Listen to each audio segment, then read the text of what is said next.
Life Management Science Labs would like to acknowledge that we live and produce this podcast on the traditional lands of the Wurundjeri people. We'd also like to acknowledge the traditional owners of the lands of our listeners and our international colleagues. We'd like to pay our respects to their elders, past, present, and emerging.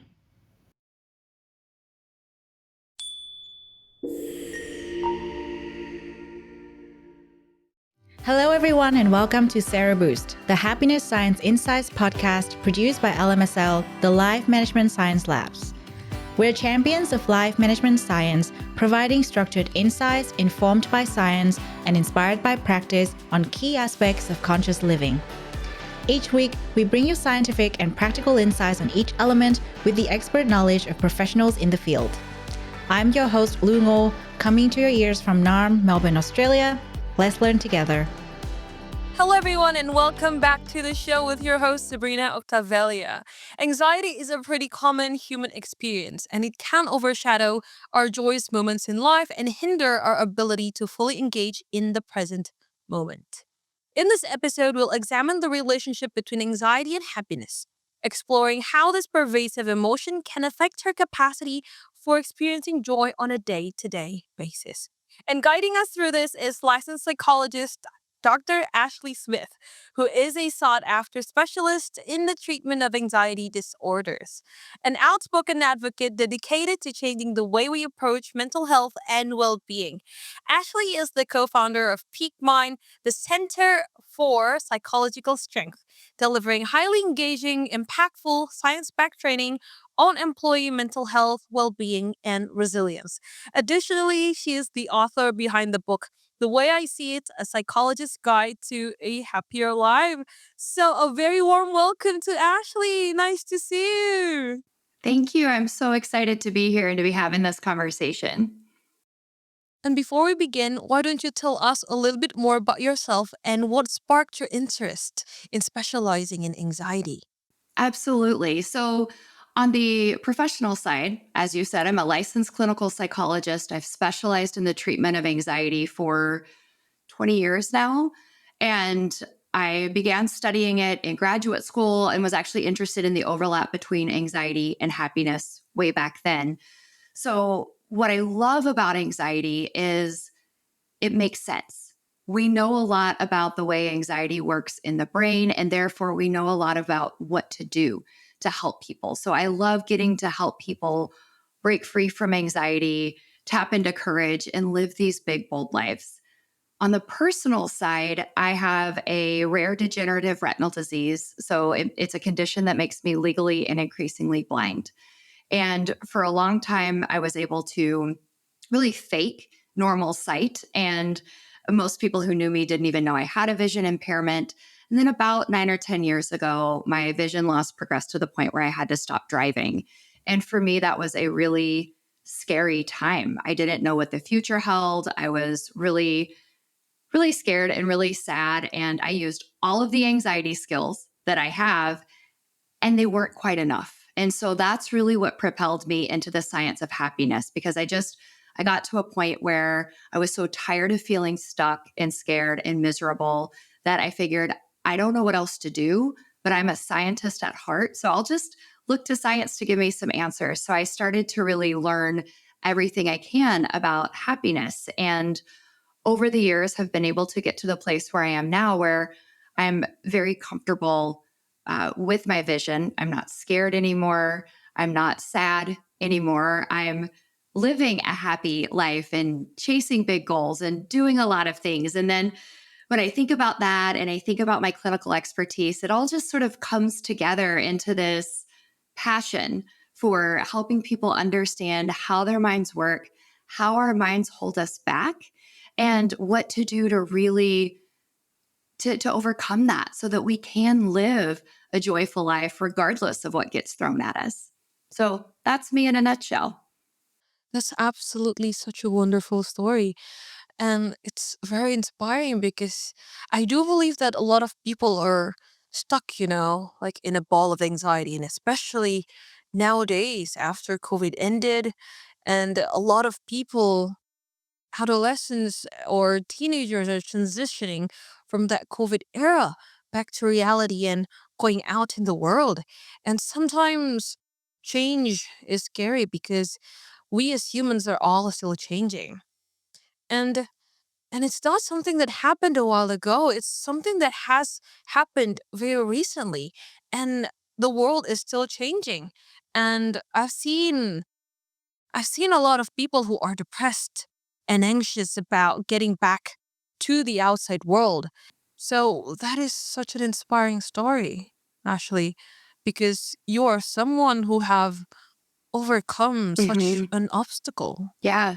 Okay, so I'd like to ask regarding anxiety and what do you think are the common misconceptions about anxiety and its effects on well-being? Yeah, absolutely. So I think one of the places I like to start is just the foundation, and that is understanding why we have anxiety in the first place. And anxiety is our body's built in warning system. So its whole job is to keep us safe. And what it means is that our brain is constantly scanning, looking for patterns and signs that something bad is going to happen. If we didn't have anxiety, we wouldn't be alive. So I think that's really important to understand because most people that I encounter, whether it's in practice or audiences I speak to or conversations, people see anxiety as a bad thing, right? I don't like anxiety. I don't want to feel this way. I want to get rid of it. And I get that because it's so uncomfortable. It's so unpleasant. And that's by design. Exactly. So it's important. Like I think about it, I tell people it's, if you're driving down the road and you're driving a car and someone pulls out in front of you and you slam on the brakes, it's because anxiety said danger and you slam the brakes to stay alive. If we didn't have anxiety and you had to process all of that, at this speed and at this angle, it just wouldn't work. We would die. So anxiety serves a very real purpose. Just sometimes it's too good at its job. And so I think it's important to keep that in mind. We want it, we don't want to get rid of it, but I also don't want to be ruled by it because now in modern life, anxiety is going off for anything that could be uncomfortable, that like we feel anxious when it comes to being judged or making a mistake or um all kinds of things, right? And that's normal. And we have to figure out when to listen to anxiety and when to say, oh, thanks, brain, but no thanks. And how to be brave enough to stretch out of our comfort zones. So I think that's really important. The other thing I really want people to understand is this notion of comfort zones. So the way our minds work is they want to keep us safe and they want to save energy. So really what that means is they want to keep us tucked away inside our comfort zones where they know this is all familiar. I know what to expect. As soon as we start to step outside of that comfort zone, meaning we're doing something new or different or hard or unfamiliar, anxiety is going to go off. So we're going to feel anxious in the face of change and uncertainty. That doesn't mean something bad is going to happen. It means I'm doing something new and different. And that's really important. That's why so many people struggle with uncertainty for that reason. And we have to start to say, I'm just uncomfortable because this is new or different. And that's it. And so then we can learn to override it in that way. Yeah, because sometimes when we are not used to the feeling of anxiety, or maybe we're just way too used to feeling anxious, we don't know how to turn it off. And sometimes it's just, it just keeps on happening, the thought over and over again. And you keep on ruminating over these anxious thoughts. Can you give us a small tip before we go further into the conversation on how to alleviate anxiousness? Yeah, there's so much there, right? Like so much to unpack. But I would say one of the probably most effective things that you can do is pay attention to the present moment. And so you'll hear this called mindfulness, which is not make your mind go blank. Mindfulness is paying attention to right now. So if you think about it, like your attention is like a spotlight, and you can put your spotlight on one thing at a time. So I can put it on you or I can put it on my plant, but not back and forth, right? And so what happens when we start to feel anxious, we're usually thinking ahead. Something's going to happen in 5 seconds, 5 minutes, 5 months, 5 years, or we're thinking about something that already happened and we're not paying attention to right here, right now. And anxiety is a spotlight hog. So when we start to feel worried or we start to have these anxious thoughts, it grabs our attention. So one of the best things you can do is come back to right here, right now. What can I see? What can I hear? What can I smell? What can I taste? What can I touch? So really paying attention to your five senses. What's real right now? Because it's not what you're worried about. So that was such an insightful preface to our topic today. But before we get further into the details, we'd like to get to know you better. So, this is Have You Met Ashley? So, Dr. Ashley, what is your favorite book? Ooh, The Way of Kings by Brandon Sanderson. Hands down. Oh, why is that? Is that like a nonfiction? Oh, no, it's epic fantasy. And it is such a great book. And I like the audio version because the narrators are amazing. So I highly recommend it if you like fantasy at all. Oh, the audio of it. Yeah. Never, Hmm. never really actually listened to audiobooks before. But since you recommended it, maybe during my commute to work, I'll listen to it bit by bit. There you go. There you go. It's fantastic. And honestly, listening to audiobooks is one of those ways to practice training your spotlight, your attention spotlight, because your mind's going to wander and you're going to bring it back. So I find it very meditative. Ah, what genre do you enjoy? I read a lot, and I usually have probably 4 books going at a time, a couple nonfiction, a couple fiction, a couple that I'm reading, and a couple that I'm listening to. So it's kind of all over the place. I used to do that a lot, and I had poor time in the past. Yeah. But recently, I only stick to one book because I just get so busy nowadays as I'm Yeah. getting older. Yeah, absolutely. And I didn't always do that, but that's just how I like to do it now. So, Whatever works for you. That sounds great. And okay, what movie have you enjoyed recently, Dr. Ashley? ooh, what did I watch the other day? Yeah, it was a comedy with Zach Efron, very cheesy comedy. He and I forget what it was called. Somebody and somebody go to a wedding. That's wonderful. It was, yeah, it was a silly comedy, but it made me laugh out loud. I also enjoy comedy, but usually rom-coms, romance comedy. Yeah, This was, it makes you laugh and it yeah, makes you cry. It's yeah, just like a little escape from home. yeah. It's Yeah, just feel good stuff, right? Just a little escape. perfect. Yeah. Like exactly what you said just now. Mhm. And since we are making a podcast, are you listening to any podcast at the moment? I'm not a big podcast listener. So if I do listen to it, I listen to the Huberman Lab, where I listen to episodes that people send me. So Oh, so like your friends and your colleagues, they send you podcast? yeah, yeah, they'll say like you should listen to this. Like I've gotten some Prof G, I think is the title of the podcast. He's very interesting. Sometimes they'll send me ones on business stuff, marketing or speaking industry, things like that. I do also enjoy some of Huberman Lab's Hmm. podcast because, I'm part of the Yeah. industry as well. And I do enjoy some Indonesian podcast here and Mhm. there, Cool. actually. But I don't think you're going to be interested in listening to it since it's fully in Indonesian. I would not be able to follow it, unfortunately. So, Yeah, that's all right. yeah. So, do you have a role model or anyone that you look up to? Yeah. I think there are a lot of people who that I look up to, and a couple of that come to mind immediately. They are people I've never met in real life, but through their books and speaking.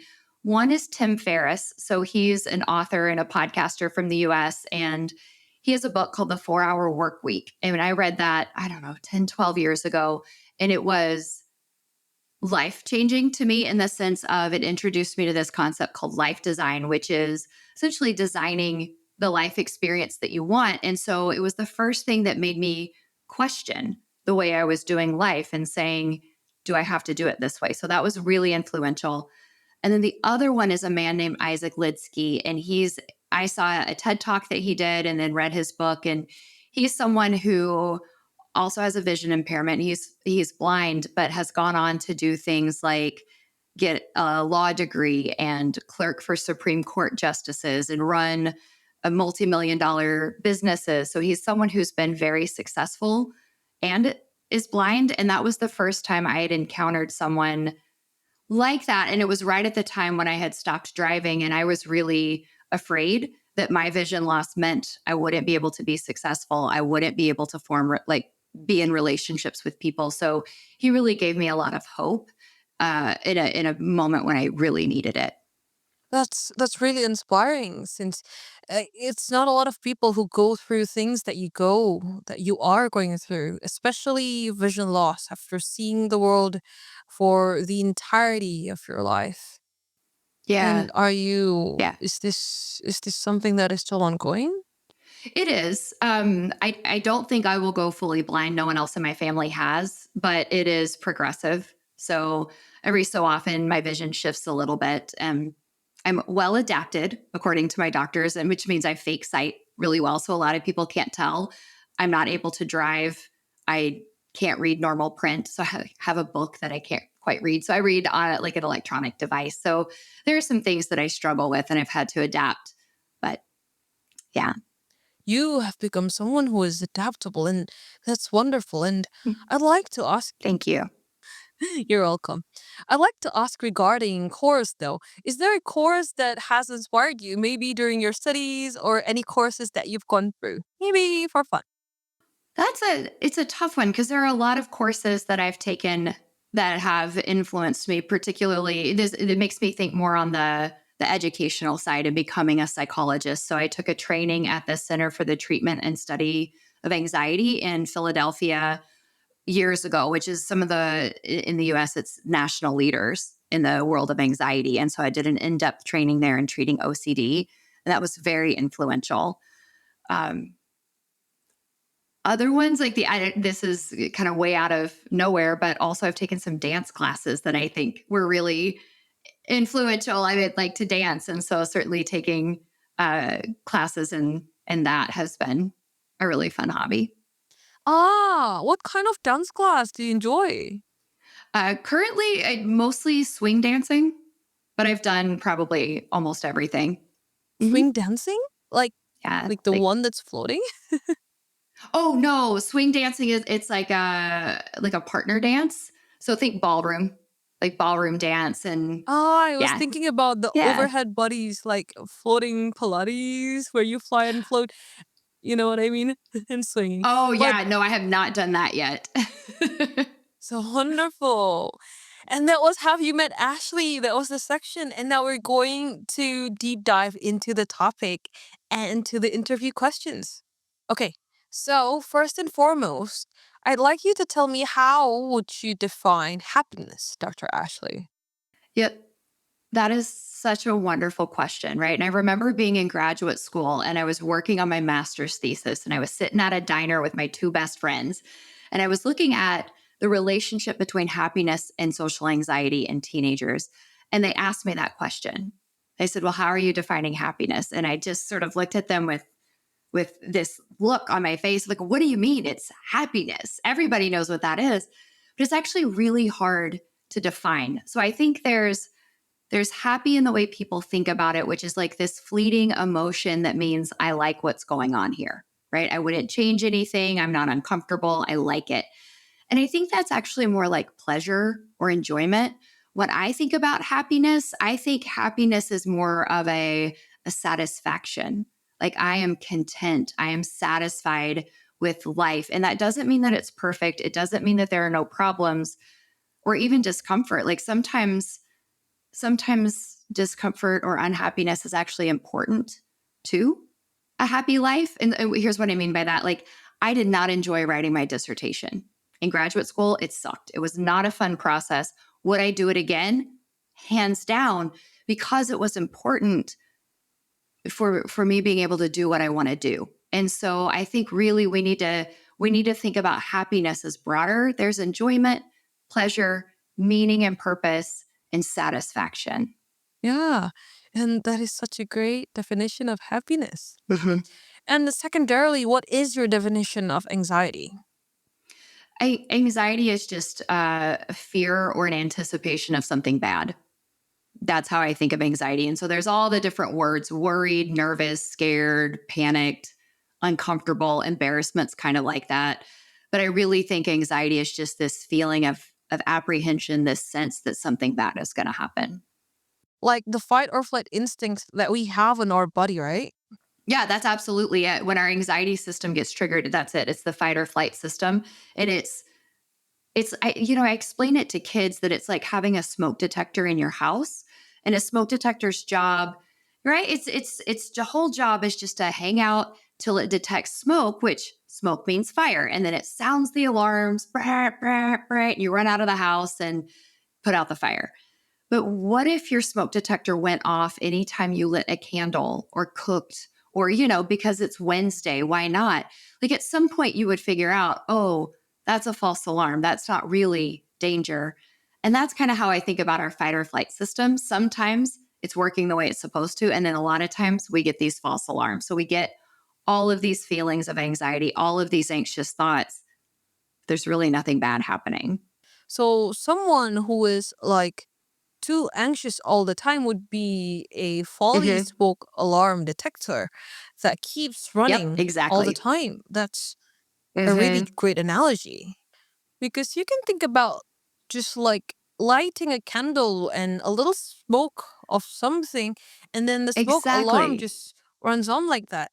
And it doesn't mean that we are in danger and not all smoking all over.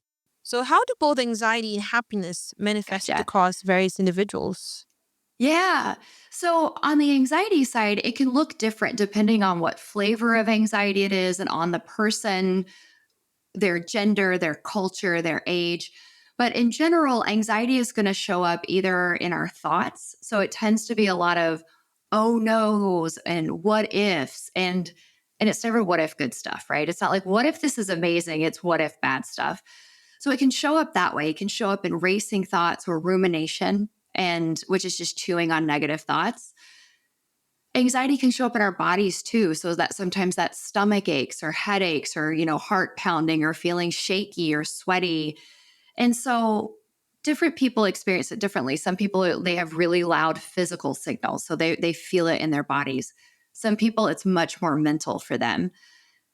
And then it shows up in our actions because when we're anxious, we avoid. So that's how it manifests it. And that could be like avoiding going places, avoiding doing things, but it could be subtle avoidance too. Like people who are anxious about being judged or meeting people, they might pull out their cell phones and they hide behind their cell phone. So that's an avoidance tactic.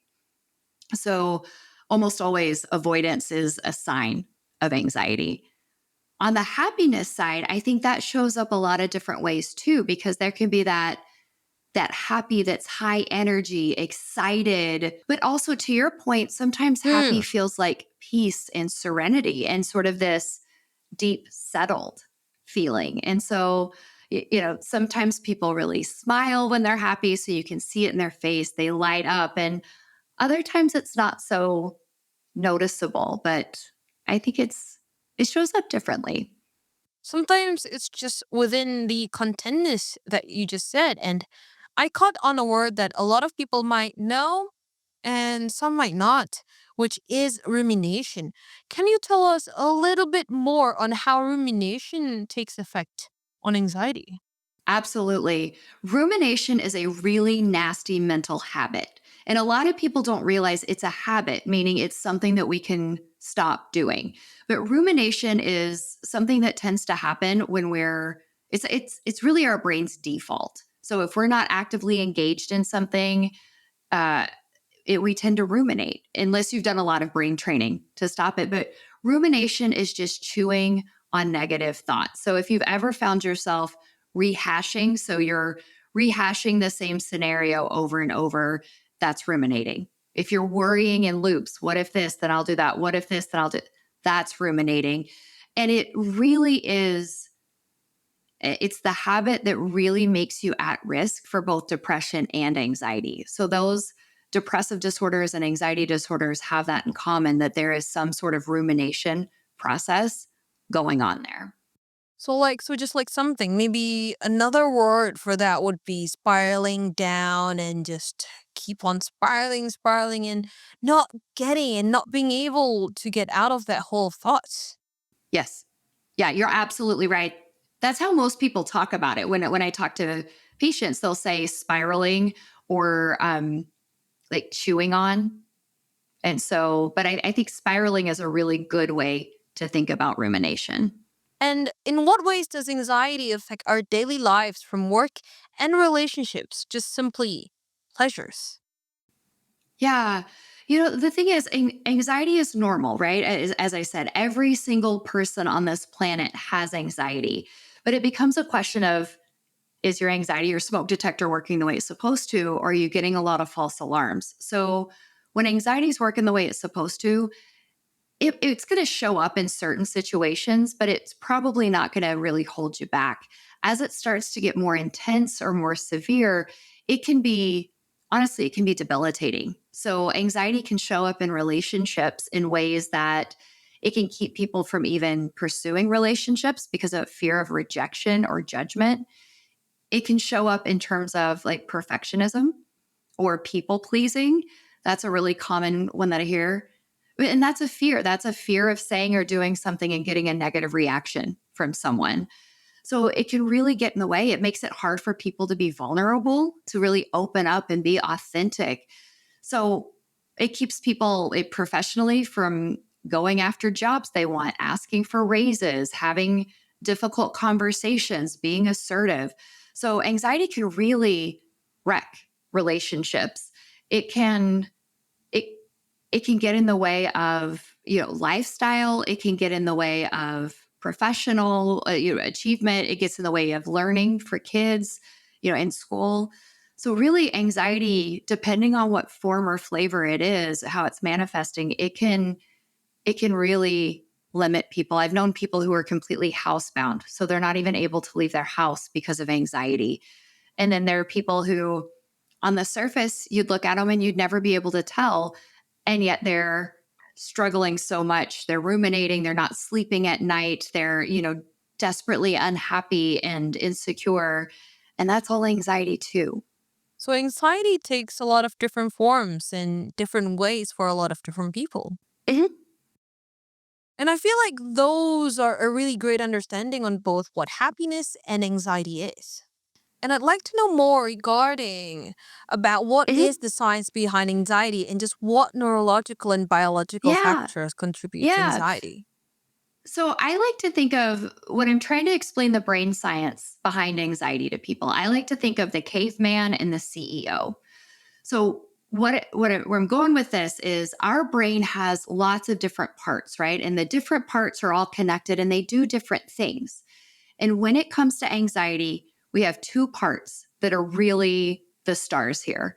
So one is our limbic system. So think about that as like your emotion center. So this is, some people will call it like the reptile brain, but this is part of our brain that really controls the emotions. And then we have what's called yes, the amygdala is the star of the limbic system. Absolutely. So the amygdala is what I call the caveman, meaning it's really, really powerful, but it's not very sophisticated, right? So the amygdala is just, so picture this like big caveman and it's just sitting there and it's like good, bad, safe, unsafe. That's it. So there's no nuance, there's no anything. It's just good, bad.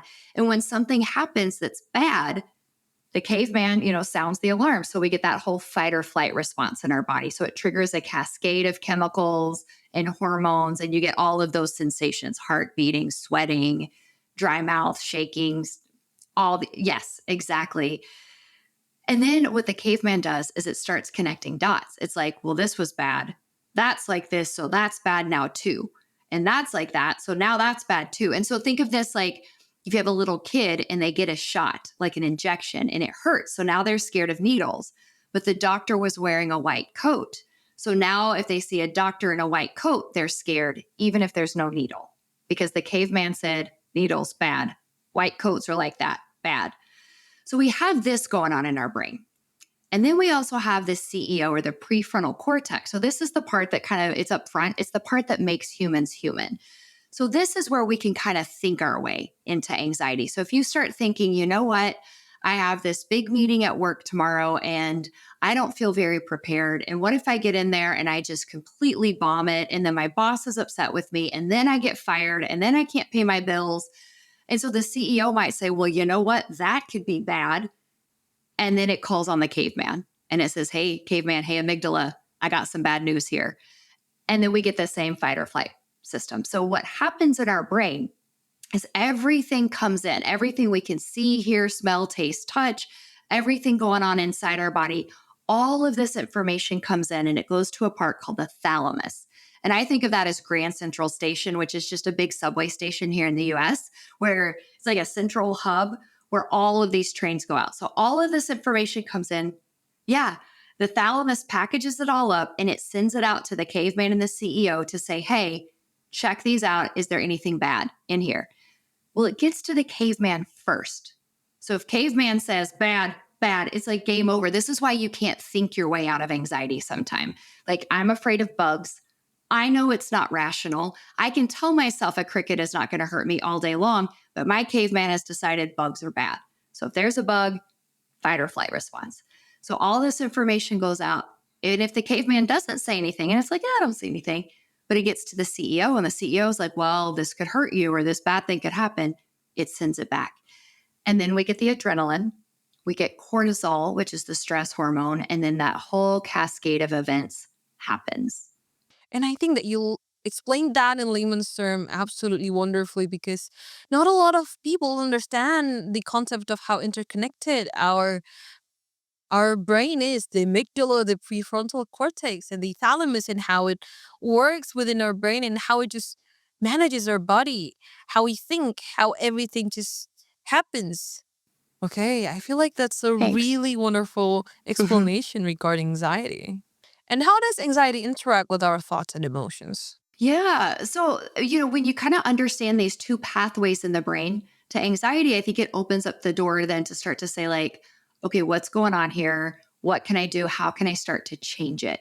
Because when you feel anxious, you're going to have some sort of thinking. It's almost always negative, right? So, if your CEO or your thinking part of your brain, if you tend to be someone who catastrophizes, which is the word we use for like goes to the worst case scenario. So if your mind tends to think, oh no, and blow things out of proportion, that's going to trigger more anxiety. If you tend to be very black and white in your thinking, like it's perfect or it's failure, everyone hates me or no one likes me, like these really extreme thinking patterns, that tends to lead to anxiety. So there's a lot of thinking patterns that tend to magnify threat. They tend to overestimate how likely it is bad things will happen. And they underestimate your ability to cope. So it's like, this is going to be terrible and you can't handle it. You're going to feel anxious then. And anytime our anxiety gets triggered, so if we're predicting something bad, if we're anticipating something uncomfortable happening, if our caveman's like, been here before, this is bad, then we're going to have that emotional experience of anxiety or fear or nervous or worried. And then we get all of those body sensations. And then most of the time, we're going to do something to avoid or escape it. So when we look at anxiety, I like to look at the thoughts, the feelings, both emotions and physical, and then the actions. What are you doing here? I like that you said magnifying our emotions, because usually our emotions are something that's fleeting and something that's, fine, just like the sun outside. And if we use the magnifying glass under the sun, it can actually burn. So the magnification, it can actually impact us in physical ways or emotionally, as it can harm us. Yeah, I love the way I'm going to steal that from you because that is a really great way to talk about it because we have emotions, right? Emotions are it's a shortcut from our brain. Emotions are just designed to give us a lot of information very quickly so we know what's happening and what to do about it. Anxiety means danger, avoid, escape. Sad means I lost something I cared about. Guilt is I did something wrong, make amends. So emotions are not bad, they're just information.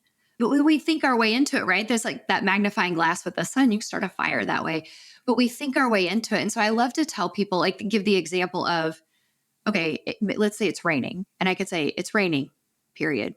Or I can say it's raining. Oh my gosh, I hate the rain. It's going to mess my hair up. And now I can't go do what I want to do. Like I'm amplifying it there. Right. And so that is, yeah. So that we often think our way into unnecessary anxiety or other negative feelings too.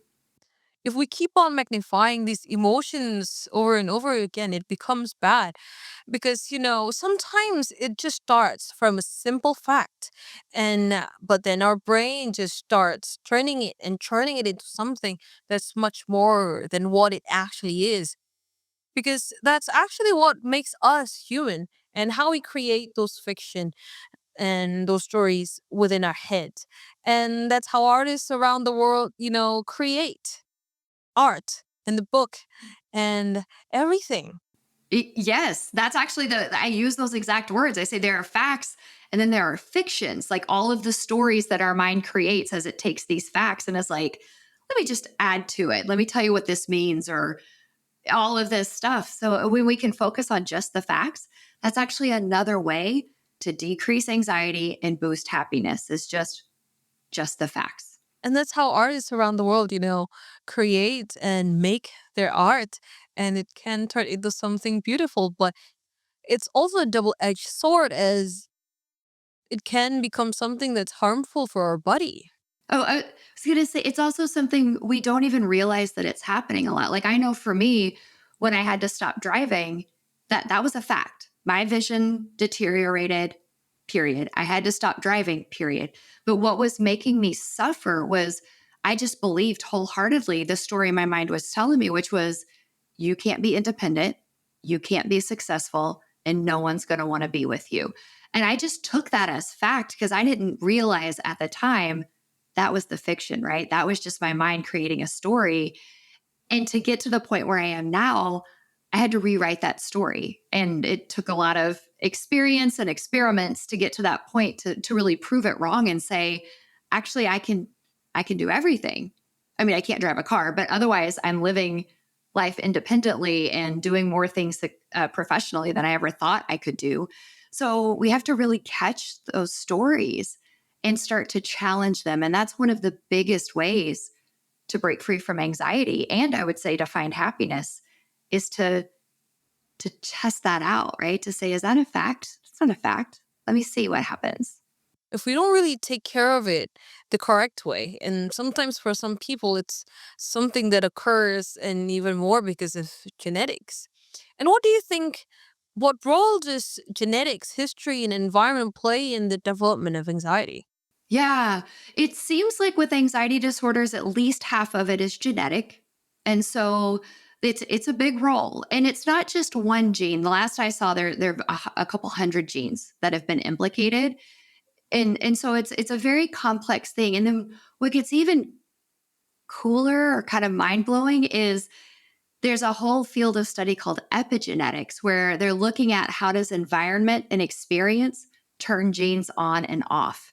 So for example, if you have a mindfulness practice, so you practice, let's say, meditating regularly, it actually switches off some of the genes involved in your anxiety response. So it's this really fascinating interplay between our genes and our environments and learning, like upbringing and the experiences that we have. So it's a really complicated path, I think, to anxiety that we don't fully understand. But it's not just you get this gene or you don't, or you have this experience or you don't, or you have this brain chemical or you don't. It's more of all of these things kind of come together. So it's like the interconnectedness, not just anxiety, but also the genetics parts of our body and also how we turn it and how our environment makes it to be. And then it just becomes anxiety or anxiousness. Yeah. And then that almost becomes a habit, right? Like if our brain gets used to thinking in this way, feeling this way, and then we act on it, it just keeps going and going and going. So a lot of overcoming anxiety is essentially brain training, like building a new path in your brain and building a new habit of responding. This is doable. What the reason I love working with anxiety is because people can get better, but we're never going to get rid of anxiety. Okay, so in overcoming anxiety, what are some effective ways to manage anxiety in itself? Like maybe cognitive behavioral therapy or other things that we, as the people who don't really know about these topics, know about? Can you tell us more about it? From a treatment standpoint, typically you're either going to look at therapy or medication or the combination. So treatments, it's exactly what you said. Cognitive behavioral therapy is probably the most effective. And with that, you'll also see acceptance and commitment therapy, or ACT. That one has a lot of evidence, and they're very similar in a lot of ways. And so that can be really helpful. You'll also see exposure, or exposure with response prevention, and that kind of goes right along with those.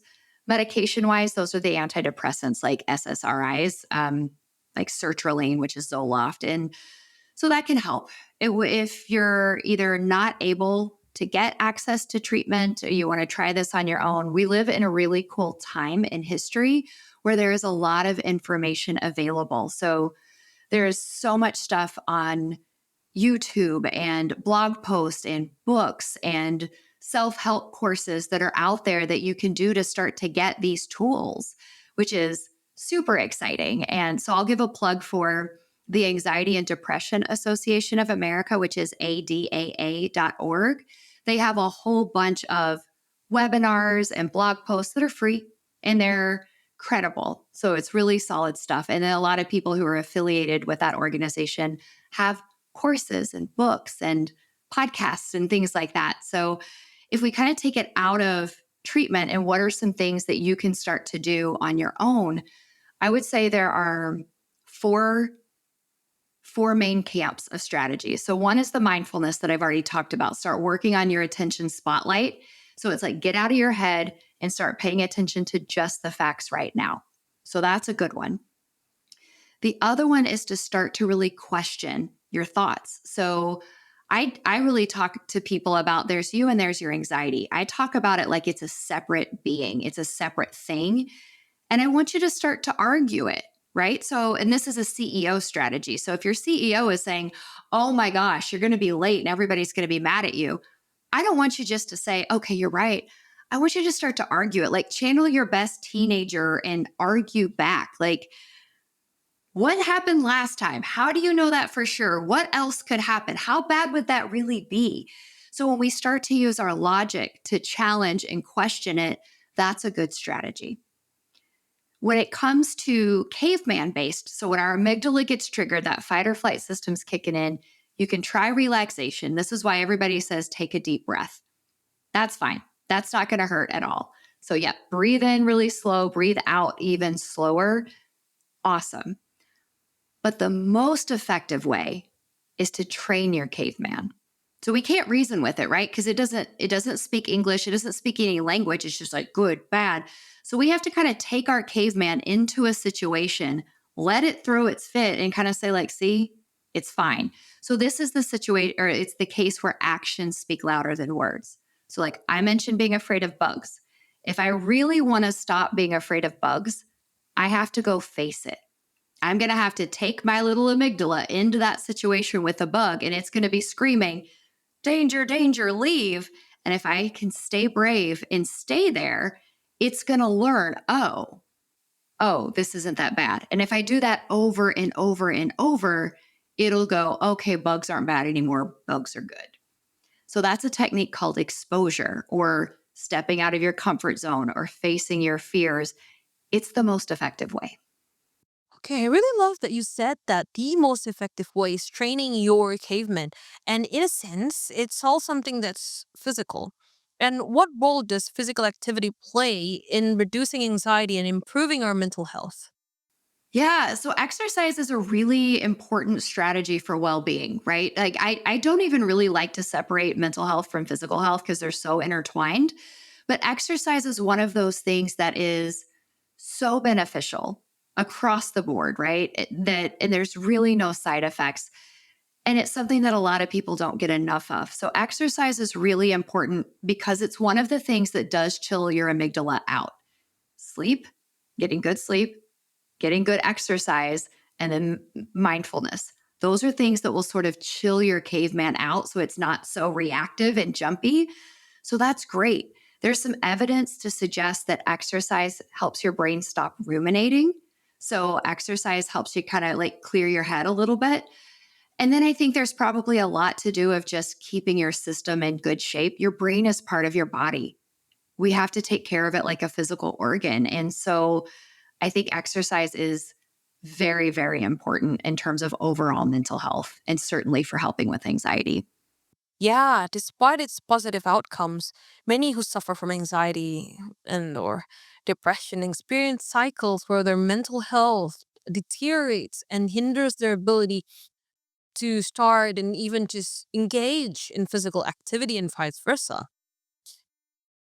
What advice do you have for overcoming such cycles and rumination?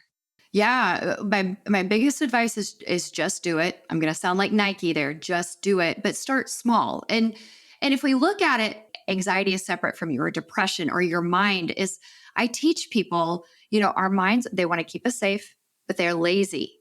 And so exercise is hard. Our minds want to avoid anything that is hard, boring, or scary, and they start to give you excuses. And so it'll be things like I don't have the energy. I can't do it, people are going to judge me, and I can't run 5 miles. So why bother? So they really get all of this really unhelpful thinking. And I would say, you don't have to listen to it. You can't necessarily stop it. So those thoughts might show up, but you can still get up and just maybe you just go outside and walk around the block. Cool. It's a start. And so I sometimes will tell people, I want you to set the bar so low that you're going to trip over it. Don't set this big goal. Set it so low that you can get success and then know that you can build on it and it gets easier over time. It's like a little stair to success because some people just put success on such a big, high, and Yes, tall pedestal. And it's just like something that's unreachable. But the way that you say this is just we can create little steps, little stairs to achieve that success, step by step, just little by little, which is, I believe, something that is really important, especially for people, for someone who has anxiety and someone who's afraid to go out of their comfort zone because of all these fears that are putting them in cages and just not being able to break free. absolutely. And I think that's a great way to think about it. Like anxiety will put us in a cage, but we don't have to stay. It will tell you that you do. You can't do that. Terrible things are going to happen. And that's where that sort of prove it mentality comes from of like, wait, you're telling me everybody's going to shun me? They're going to judge me if I do this? Well, let me test it out and see. Oh, I'm going to get sick if I touch a doorknob. Let me test it out and see. So we can, that's another way to do exposure to face fears is to, I think of it like an experiment, like a prove it. Brains lie. Anxiety lies all the time. Every once in a while, it gets it right. So, yeah, sometimes bad things do happen. And then it's also really important to recognize, oh, but I can handle it. And so that's important. Like, no one's getting out of life without something bad happening, whether it's COVID, like we were talking about, whether it's vision or whatever, like something bad will happen. And we have to also build that resilience, that ability to bounce back and make the best of it. In building the resilience, what do you think, what steps are crucial for overcoming anxiety and leading a fulfilling life and just building this resilience? Yeah, I think there's a whole lot of stuff. Like I think, resilience comes from there are a few places I think it comes from. So we build resilience, right? Like we even use that word, we build it. It's not something you have or don't have. It's something that we build, just like strength. You're not going to build strength in your muscles unless you tax them, unless you work them out. And that's where resilience comes from, is going through tough stuff and building that ability to come back from it. So one, I think we have to change our mindset and start to think in a resilient mindset, which is, yes, this is hard, but I can do hard things. Yes, this sucks, but I can recover from it. Or um, I think we have to build our belief in ourselves and our ability to do hard things. I think we have to put things in perspective. So that whole like magnifying, sometimes if something happens, anxiety swoops in and is like, oh, this is terrible. It's always going to be terrible. And sometimes if we can just say, no, that was just one time, like, let's just put that in perspective. I often will use the question, okay, fine, something bad happened. But on the scale of bad things, is this a paper cut or a nuclear disaster? It's a paper cut, I promise. Yeah, exactly. I think that can help us build that resilience too. And then I think the more we're just doing things, taking chances, like there are certain things that I think lead to a happy life, and anxiety will get in the way and kind of hold you back from that. Relationships are a huge one. One of the biggest contributors to life satisfaction is healthy relationships. So if you let it, anxiety can be this wall between you and other people. So I think while you're conquering anxiety, you're also pursuing happiness. So I see these kind of going hand in hand. I tell people all the time, try new things. Because as you try new things, you're stretching your comfort zone, you're building your tolerance for uncertainty. So that's going to help shrink anxiety. Then also, there's so much cool stuff out here in the world that if you're seeking out new experiences, that's also going to boost your joy. So I think there's a lot we can do. I agree. There's a lot that we can do, especially in cultivating that resilience. And I'd like to ask on what role does self-compassion play in managing anxiety? That is such a brilliant question. And self compassion, if I could pick anything, just one thing for people to do to improve their mental health, it would be self compassion. Because self compassion is going to take mindfulness and then it adds to it. So, self compassion is basically acknowledging what you're experiencing and then responding with kindness. And I will be honest, when I first started to hear about self compassion, I rolled my eyes and I thought this was like, fluffy, whatever. And then I learned the science behind it. And so what happens, like you and I've talked about the fight or flight response, right? So when something bad happens or something hard happens, there are two circuits in our brain that we could go down: the fight or flight response or the mammalian care response. And so it's different hormones and chemicals. So instead of adrenaline and cortisol, we get oxytocin and dopamine. We get the bonding hormones and the feel good. Yeah, self compassion activates that circuit. And that's what it took to get me on board was like, oh, so you mean people who struggle with anxiety tend to be very self critical. And so then it's like something happens and then you're like, why are you doing that? What's wrong with you? Why are you struggling with anxiety? And that actually triggers more fight or flight response. And then so people get stuck in this cycle. But if you can respond to yourself with kindness of, this is really hard. Right now, your anxiety is really high and this is difficult. You can do this because you're brave. It will get better with time. So that's what self-compassion sounds like. And that triggers it's a different path in our brain. And that's going to help quiet the anxiety response. So I think self-compassion is such an important skill. And so I like to teach people my super fast cheat way is, of course. Of course you feel this way because fill in the blank. Of course this is hard because fill in the blank. And when we can add that, we're starting to treat ourselves with less judgment, less criticism, more self-compassion. The other way is to say, would you say this to a kid? Would you say this to your best friend? Because if you wouldn't, don't say it to you. Yeah. Most people are like, no, I wouldn't say this to anyone else. Like, okay. So we're going to stop listening to that critic and start treating ourselves the same way we would treat other people who are suffering.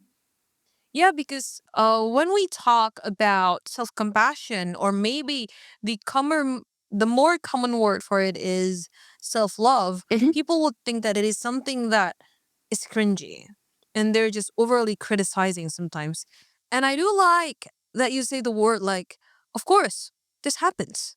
And it's just like a switch in our brain, just switching from something that's like bad and negative, worse to ourselves, and switching into something that's kinder and better to ourselves.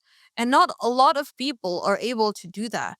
And finding that switch, whatever works for you, like maybe in our terms just now, which is the of course button that you can click on and move it to the circuit for oxytocin, the happy hormones.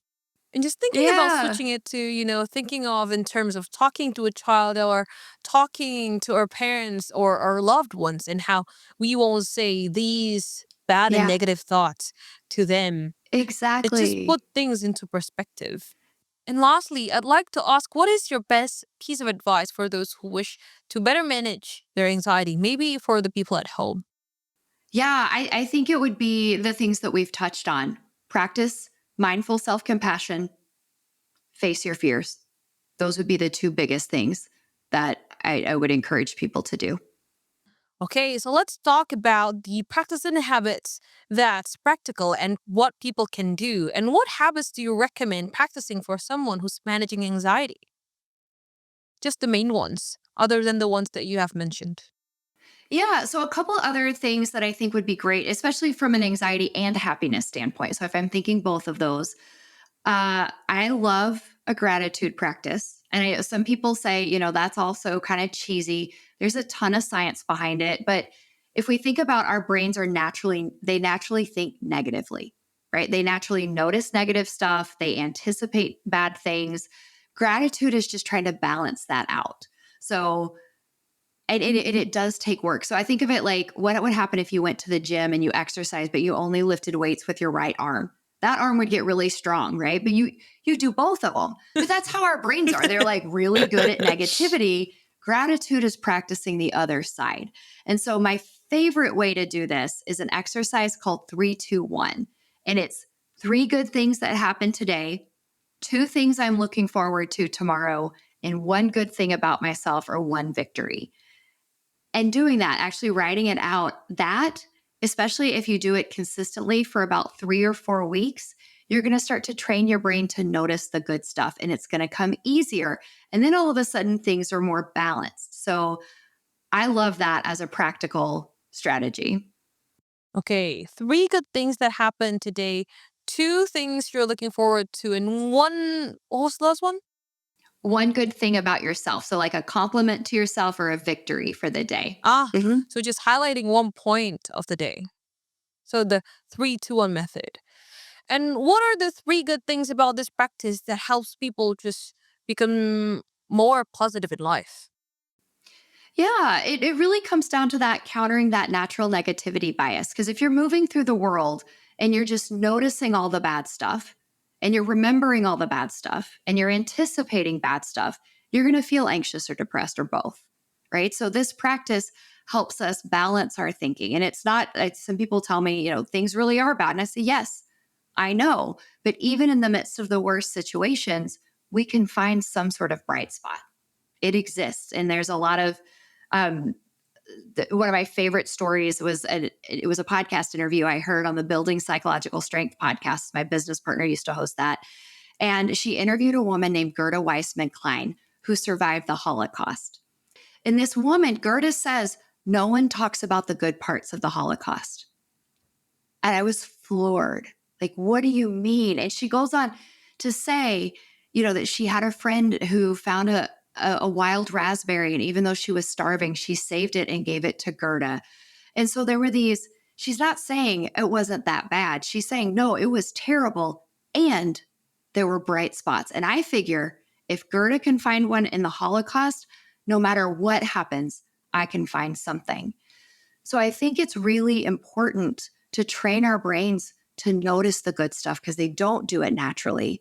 And so that's really, I think, important. The other piece is when we take the time to really savor the good stuff, because bad stuff gets encoded in our memory instantly.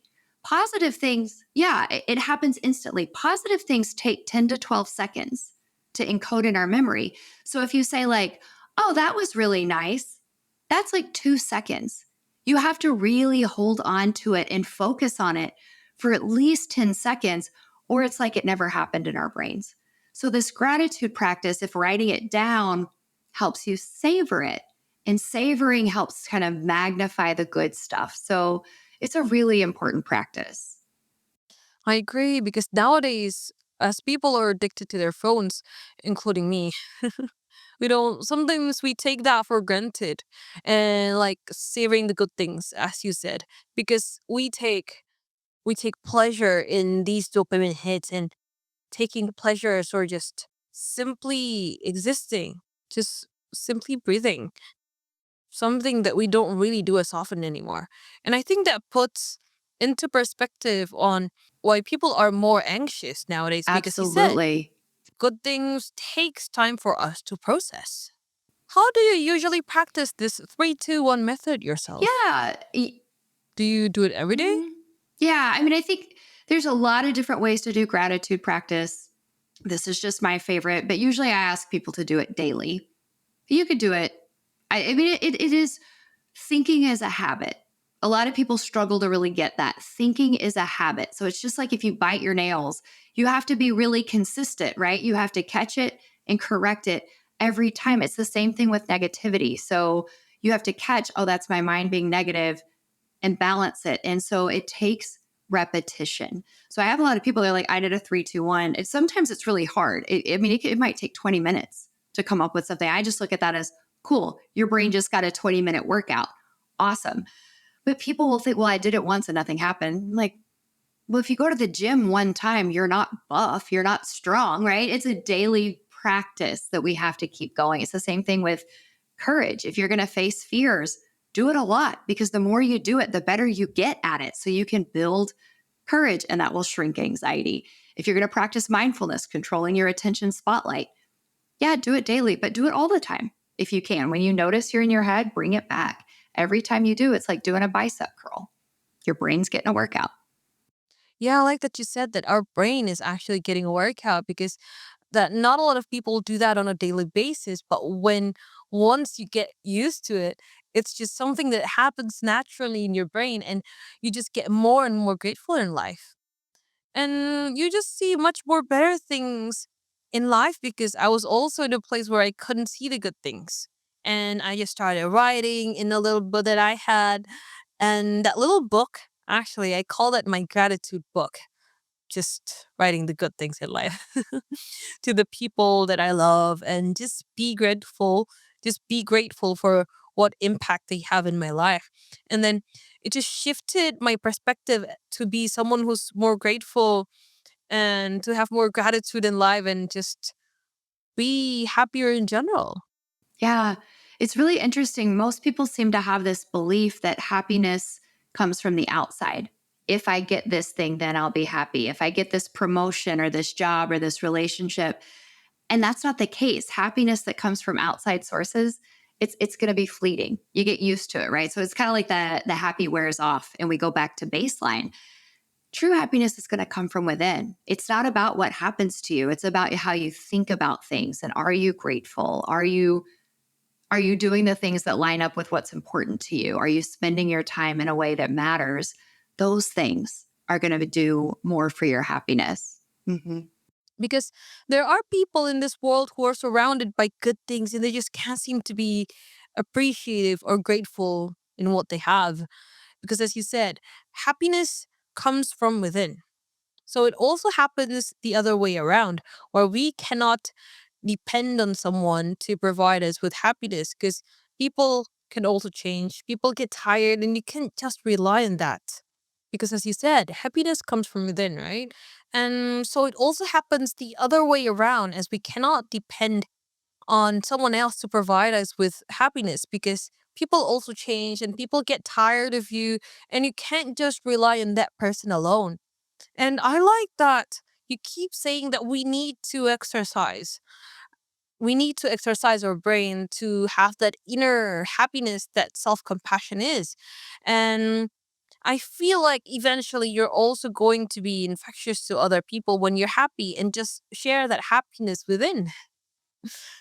Okay. And I do have one last question. And do you have any other recommendations or practice to be combined with this 3-2-1 method, or just to improve this 3-2-1 method? Oh, okay. Well, from a happiness standpoint, acts of kindness. So, doing something nice for someone else is the single most reliable way to improve your mood.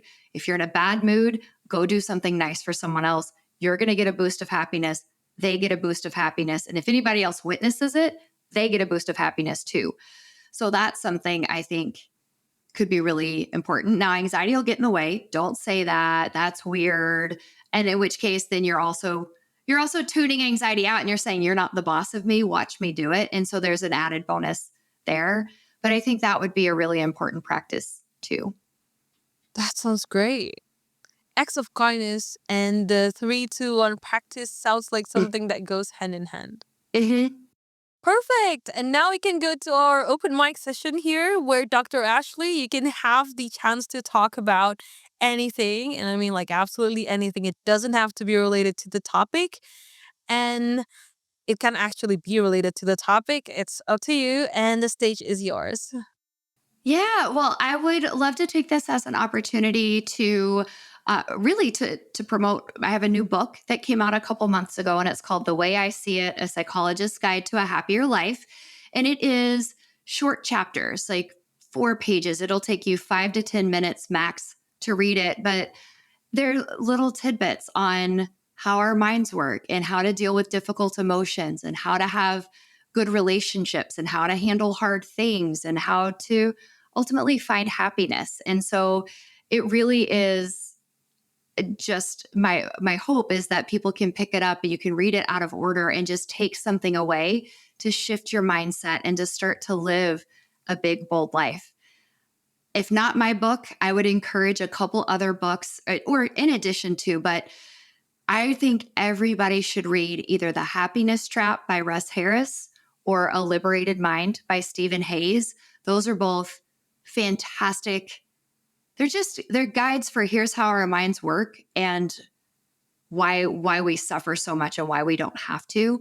So I think the more we can read, the more we can learn, the better.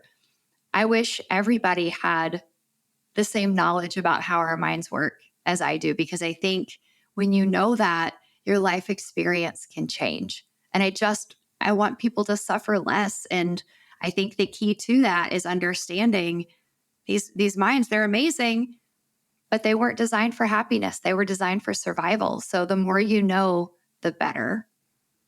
That was really novel. Just wanting other people to know more about this so that people become happier. And I'm glad that I have met you in the journey of making other people happy through your ways. And that was a really wonderful talk. Indeed. And I really enjoyed talking to you, Dr. Ashley. And thank you, Dr. Ashley, for joining us today. And if our listeners want to find out more about you and what you do, where can they go? I have a website, which is drashleysmith.com. And then on most socials, I'm at Dr. Ashley Smith. So I'm most active on LinkedIn, but I'm starting to experiment with Instagram. So TikTok. So check me out. I'll definitely check you out and send you an invite, especially on LinkedIn. And yeah, that was a wonderful talk. Yeah, that and sounds thank great. you, Dr. Ashley, for coming in. And thank you Thank for you the so audience for much. tuning in. And I will catch you next episode. You have been listening to Sero Boost, the Happiness Science Insights podcast produced by the Happiness Science Labs, a division of LMSL, the Life Management Science Labs.